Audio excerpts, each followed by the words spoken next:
5 सितंबर 2024। बाबा की महावाक्य। मीठे बच्चे, तुम्हें यहाँ प्रवृत्ति मार्ग का लव मिलता है, क्योंकि बाप दिल से कहते हैं मेरे बच्चे। बाप से वर्षा मिलता है, यह लव देहधारी गुरु नहीं दे सकते। प्रश्न: जिन बच्चों की बुद्धि में ज्ञान की धारणा है, शुरूढ़ बुद्धि है, उनकी निशानी क्या होगी? उत्तर: उन्हें दूसरों को सुनाने का शौक होगा। उनकी बुद्धि मित्र संबंधियों आदि में भटकेगी नहीं। शुरूढ़ बुद्धि जो होते हैं वह पढ़ाई में कभी उबासी आदि नहीं लेंगे, स्कूल में कभी आंखें बंद करके नहीं बैठेंगे। जो बच्चे तवाई होकर बैठते, जिनकी बुद्धि इधर उधर भटकती रहती, वह ज्ञान को समझते ही नहीं। उनके लिए बाप को याद करना बड़ा मुश्किल है। ओम शांति। यह है बाप और बच्चों का मेला, गुरु और चेले अथवा शिष्यों का मेला नहीं है। इन गुरु लोगों की दृष्टि रहती है कि यह हमारे शिष्य हैं अथवा फॉलोअर्स व जिज्ञासु हैं। हल्की दृष्टि हो गई ना, वह उस दृष्टि से ही देखेंगे, आत्मा को नहीं। वह देखते हैं शरीरों को, और वह चेले भी देह अभिमानी होकर बैठते हैं, उनको अपना गुरु समझते हैं। दृष्टि ही वह रहती है कि हमारा गुरु है, गुरु के लिए रिगार्ड रखते हैं। यहाँ तो बहुत फर्क है, यहाँ बाप ही बच्चों का रिगार्ड रखते हैं, जानते हैं इन बच्चों को पढ़ाना है। यह सृष्टि चक्र कैसे फिरता है, बेहद की हिस्ट्री ज्योग्राफी बच्चों को समझानी है। उन गुरुओं की दिल में बच्चे का लव नहीं होगा। बाप के पास तो बच्चों का बहुत लव रहता है, और बच्चों का भी बाप पर लव रहता है। तुम जानते हो, बाबा तो हमको सृष्टि चक्र का ज्ञान सुनाते हैं। वह क्या सिखाते हैं? आधा कल्प शास्त्र आदि सुनाते, भक्ति के कर्म कांड करते, गायत्री संध्या आदि सिखाते रहते हैं। यह तो बाप आया हुआ है, अपना परिचय दे रहे हैं। हम बाप को बिल्कुल नहीं जानते थे, सर्वव्यापी ही कह देते थे। कभी भी पूछो परमात्मा कहाँ है, तो झट कहेंगे वह तो सर्वव्यापी है। तुम्हारे पास मनुष्य जब आते हैं तो पूछते हैं यहाँ क्या सिखाया जाता है? बोलो, हम राजयोग सिखाते हैं, जिससे तुम मनुष्य से देवता अर्थात राजा बन सकते हो। और कोई सत्संग ऐसा नहीं होगा जो कहे हम मनुष्य से देवता बनने की शिक्षा देते हैं। देवताएं होते हैं सतयुग में, कलयुग में है मनुष्य। अब हम तुमको सारी सृष्टि चक्र का राज समझाते हैं, जिससे तुम चक्रवर्ती राजा बन जाएंगे, और फिर तुमको पावन बनने की बहुत अच्छी युक्ति बताते हैं। ऐसी युक्ति कभी कोई समझा न सके। यह है सहज राजयोग। बाप है पतित पावन, वह सर्वशक्तिमान भी है, तो उनको याद करने से ही पाप भस्म होंगे, क्योंकि योग अग्नि है ना। तो यहाँ नई बात सिखलाते हैं। यह ज्ञान मार्ग है, ज्ञान सागर एक ही बाप होता है। ज्ञान और भक्ति अलग अलग है। ज्ञान सिखाने लिए बाप को आना पड़ता है, क्योंकि वही ज्ञान का सागर है। वह खुद आकर अपना परिचय देते हैं कि मैं सबका बाप हूँ। ब्रह्मा द्वारा सारी सृष्टि को पावन बनाता हूँ। पावन दुनिया है सतयुग, पतित दुनिया है कलयुग। तो सतयुग आदि कलयुग अंत का यह है संगम युग। इनको लीप युग कहा जाता है। इसमें हम जंप मारते हैं। कहाँ? पुरानी दुनिया से नई दुनिया में जंप मारते हैं। वह तो सीढ़ी से आहिस्ते आहिस्ते नीचे उतरते आए। यहाँ तो हम छीछी दुनिया से नई दुनिया में एकदम जंप मारते हैं, सीधा चले जाते हैं ऊपर। पुरानी दुनिया को छोड़ हम नई दुनिया में जाते हैं। यह है बेहद की बात। बेहद की पुरानी दुनिया में ढेर मनुष्य हैं, नई दुनिया में तो बहुत थोड़े मनुष्य होते हैं, जिसको स्वर्ग कहा जाता है। वहाँ सब पवित्र रहते हैं, कलयुग में है सब अपवित्र, अपवित्र रावण बनाते हैं। यह तो सबको समझाते हैं कि तुम अब रावण राज्य अथवा पुरानी दुनिया में हो। असल में राम राज्य में थे, जिसको स्वर्ग कहा जाता था। फिर कैसे 84 का चक्कर लगाकर नीचे गिरे हो, सो तो हम बता सकते हैं। जो अच्छे समझदार होंगे वह झट समझेंगे, जिसको बुद्धि में नहीं आएगा वह तो तवाई के मिसल इधर उधर देखते रहेंगे, अटेंशन से सुनेंगे नहीं। कहते हैं ना, तुम तो जैसे तवाई हो। सन्यासी लोग भी जब कथा बैठ सुनाते हैं तो कोई झुटका खाते हैं या अटेंशन और तरफ रहता है तो अचानक उनसे पूछते हैं क्या सुनाया। बाप भी सबको देखते रहते हैं, कोई तवाई तो नहीं बैठे हैं। अच्छे श्रूड बच्चे जो होते हैं वह पढ़ाई में कभी उबासी आदि नहीं लेंगे। स्कूल में कभी कोई आंखें बंद करके बैठे, यह तो कायदा नहीं। कुछ भी ज्ञान को समझते नहीं। बाप को याद करना उन्हों के लिए बड़ा मुश्किल है। फिर पाप कैसे कटे। श्रूड बुद्धि तो अच्छी रीति से धारण कर औरों को सुनाने का शौक रखते हैं। ज्ञान नहीं है तो बुद्धि मित्र संबंधियों की तरफ भटकती रहती है। यहाँ तो बाप कहते हैं और सब कुछ भूल जाना है, पिछाड़ी में कुछ भी याद न आए। बाबा ने सन्यासियों आदि को देखा हुआ है, जो पक्के ब्रह्म ज्ञानी होते हैं, सवेरे ऐसे बैठे बैठे ब्रह्म महतत्व को याद करते करते शरीर छोड़ देते हैं। उनके शांति का प्रवाह बहुत होता है। अब वह ब्रह्म में लीन तो हो न सके, फिर भी माता के गर्भ से जन्म लेना पड़ता है। बाप ने समझाया है, वास्तव में महात्मा तो श्री कृष्ण को कहा जाता है। मनुष्य तो बिगर अर्थ समझे ऐसे ही कह देते हैं। बाप समझाते हैं, श्री कृष्ण है संपूर्ण निर्विकारी, परंतु उनको सन्यासी नहीं देवता कहा जाता है। सन्यासी कहना व देवता कहना उनका भी अर्थ है। यह देवता कैसे बना? सन्यासी से देवता बना। बेहद का सन्यास किया, फिर चले गए नई दुनिया में।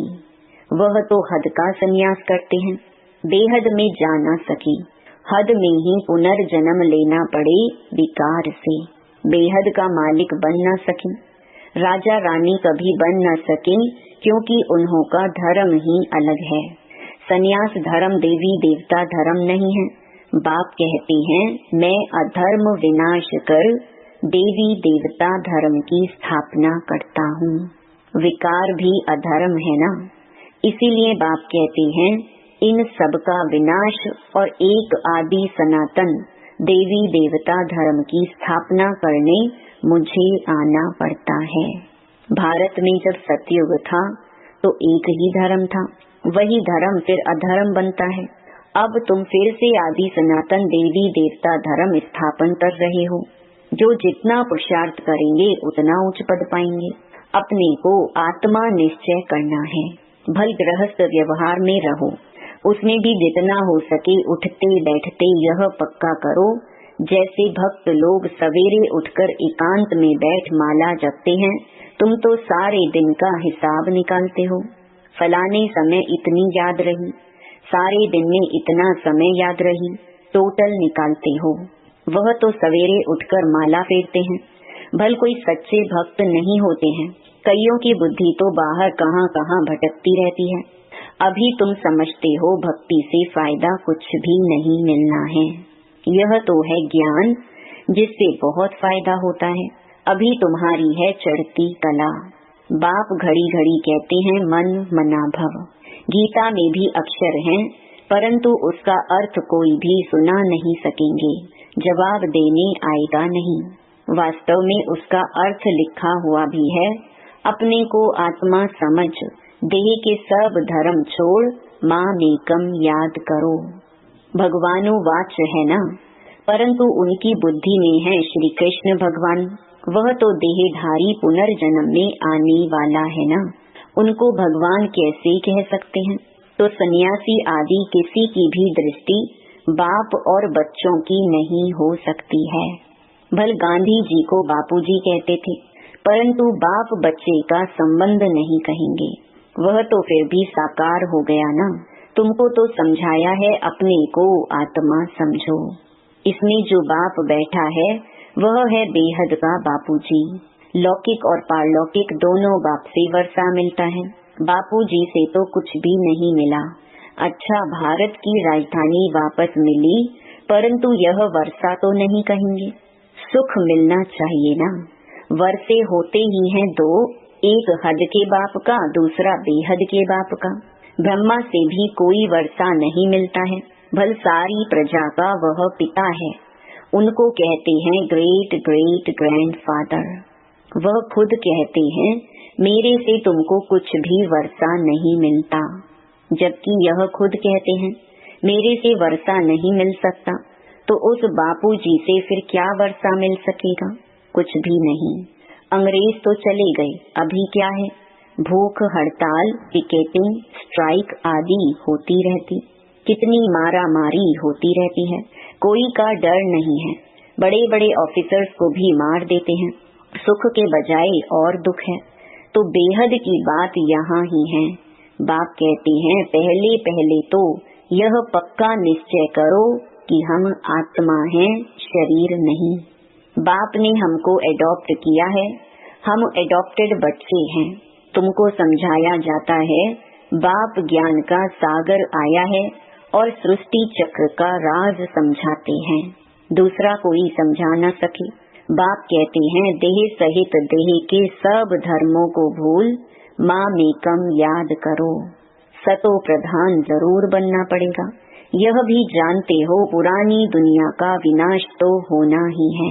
नई दुनिया में बहुत थोड़े होते हैं। कहाँ इतनी करोड़ों आत्माएं हैं और कहाँ 9 लाख। इतने सब कहाँ जाएंगे? अब तुम्हारी बुद्धि में है कि हम सब आत्माएं ऊपर में थीं, फिर यहाँ आई हैं पार्ट बजाने। आत्मा को ही एक्टर कहेंगे। आत्मा एक्ट करती है इस शरीर के साथ। आत्मा को ऑर्गन्स तो चाहिए ना। आत्मा कितनी छोटी है, 84 लाख जन्म है नहीं। हरेक अगर 84 लाख जन्म ले, फिर पार्ट रिपीट कैसे करेंगे? याद नहीं रह सकता, स्मृति से बाहर चला जाए। 84 जन्म भी तुमको याद नहीं रहते, भूल जाते हो। अब तुम बच्चों को बाप को याद कर पवित्र जरूर बनना है। इस योग अग्नि से विकर्म विनाश होंगे। यह भी निश्चय है बेहद के बाप से बेहद का वर्षा हम कल्प कल्प लेते हैं। अब फिर स्वर्गवासी बनने के लिए बाप ने कहा है कि माँ मेकम याद करो, क्योंकि मैं ही पतित पावन हूँ। तुमने बाप को पुकारा है ना, तो अब बाप आए हैं पावन बनाने। पावन होते हैं देवता, पतित होते हैं मनुष्य। पावन बनकर फिर शांति धाम में जाना है। तुम शांति धाम जाना चाहते हो या सुख धाम आना चाहते हो? सन्यासी तो कहते हैं सुख काग विष्टा के समान है, हमको शांति चाहिए। तो वह सतयुग में कभी आ नहीं सकेंगी। सतयुग में था प्रवृत्ति मार्ग का धर्म। देवताएं निर्विकारी थे, वही पुनर्जन्म लेते लेते पतित बनते हैं। अब बाप कहते हैं निर्विकारी बनना है, स्वर्ग में चलना है, तो मुझे याद करो, तो तुम्हारे पाप कट जाएं, पुण्य आत्मा बन जाएंगे। फिर शांति धाम सुख धाम में जाएंगे। वहाँ शांति भी थी, सुख भी था। अभी है दुख धाम। फिर बाप आकर सुख धाम की स्थापना करते हैं, दुख धाम का विनाश। चित्र भी सामने है, बोलो अभी तुम कहाँ खड़े हो? अभी है कलयुग का अंत, विनाश सामने खड़ा है, बाकी जाकर थोड़ा टुकड़ा रहेगा। इतने खंड तो वहाँ होते नहीं। यह सब वर्ल्ड की हिस्ट्री ज्योग्राफी बाप ही बैठ समझाते हैं। यह पाठशाला है। भगवानुवाच पहले पहले बाप का परिचय देना पड़ता है। अभी कलयुग है, फिर सतयुग में जाना है। वहाँ तो सुख ही सुख होता है। एक को याद करना, वह है अव्यभिचारी याद। शरीर को भी भूल जाना है। शांति धाम से आए हैं, फिर शांति धाम में जाना है। वहाँ पतित कोई जा न सके। बाप को याद करते करते पावन बन तुम मुक्ति धाम में चले जाएंगे। यह अच्छी रीति बैठ समझाना पड़ता है। आगे इतने सब चित्र थोड़े ही थे, बिगर चित्र भी नटशेल में समझाया जाता था। इस पाठशाला में मनुष्य से देवता बन जाना है, यह है नई दुनिया के लिए नॉलेज। वह बाप ही देंगे ना, तो बाप की दृष्टि रहती है बच्चों पर। हम आत्माओं को पढ़ाते हैं, तुम भी समझाते हो, बेहद का बाप हमको समझाते हैं। उनका नाम है शिव बाबा। सिर्फ बेहद का बाबा कहने से भी मूंझ जाएंगे, क्योंकि बाबाएं भी बहुत हो गए हैं। म्यूनिसिपैलिटी के मेयर को भी कहते हैं बाबा। बाप कहते हैं मैं इसमें आता हूँ तो भी मेरा नाम शिव ही है। मैं इस रथ द्वारा तुमको नॉलेज देता हूँ, इनको एडॉप्ट किया है। इनका नाम रखा है प्रजापिता ब्रह्मा। इनको भी मेरे से वर्षा मिलता है। अच्छा, मीठे मीठे सिकिलधे बच्चों प्रति माता पिता बाप दादा का याद प्यार और गुड मॉर्निंग। रूहानी बाप की रूहानी बच्चों को नमस्ते। धारणा के लिए मुख्य सार। पहला, अभी पुरानी दुनिया से नई दुनिया में जंप देने का समय है, इसलिए इस पुरानी दुनिया से बेहद का संन्यास करना है। इसे बुद्धि से भूल जाना है। दूसरा, पढ़ाई पर पूरा अटेंशन देना है। स्कूल में आंखें बंद करके बैठना यह कायदा नहीं है। ध्यान रहे पढ़ाई के समय बुद्धि इधर उधर ना भटके, उबासी ना आए। जो सुनते जाएं वह धारण होता जाए। वरदान, रूहानी नशे द्वारा पुरानी दुनिया को भूलने वाले स्वराज्य सो विश्व राज्य अधिकारी भव। संगम युग पर जो बाप के वर्षे के अधिकारी हैं, वही स्वराज्य और विश्व राज्य अधिकारी बनते हैं। आज स्वराज्य है, कल विश्व का राज्य होगा। आज कल की बात है। ऐसी अधिकारी आत्मा रूहानी नशे में रहती है और नशा पुरानी दुनिया सहज भुला देता है। अधिकारी कभी कोई वस्तु के, व्यक्ति के, संस्कार के अधीन नहीं हो सकते। उन्हें हद की बातें छोड़नी नहीं पड़ती, स्वतः छूट जाती हैं। स्लोगन, हर सेकंड, हर श्वास, हर खजाने को सफल करने वाले ही सफलता मूर्त बनते हैं। ओम शांति।